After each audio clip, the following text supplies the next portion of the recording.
கேள்விப்பட்டிருக்கிறான். அவருடைய செய்கிற அற்புதங்களை எல்லாம் கேள்விப்பட்டிருக்கிறான். அவர் பெரிய காரியங்களை செய்வார்லாம் சொல்லி இருக்கிறாங்க, தெரியும். ஆனா நம்மள இவன் தந்திரத்தை தான் நம்பிட்டு இருந்தான்.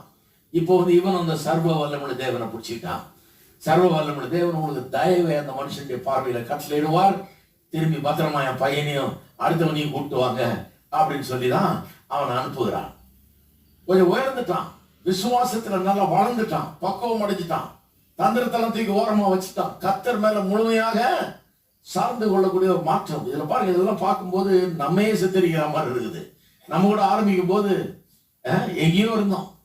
கர்த்தர் அந்த அளவுக்கு நம்முடைய எண்ணங்கள், நம்முடைய திட்டங்கள், நம்முடைய இது கர்த்தர் என்ன வேணும்னு விரும்புறாரு, கர்த்தருடைய சித்தம் என்ன கவலை இல்லாதவர்களா இருந்தோம். நம்முடைய மைண்டினுடைய அந்த பிரில்லியன்ஸ், நாம சாமர்த்தியமா சாதுரியமா திட்டம் போட்டு எல்லாத்தையும் செய்வோம் நினைச்சுக்கிட்டு செஞ்சு பார்த்து அதெல்லாம் தோல்வி அடைந்து வாழ்க்கை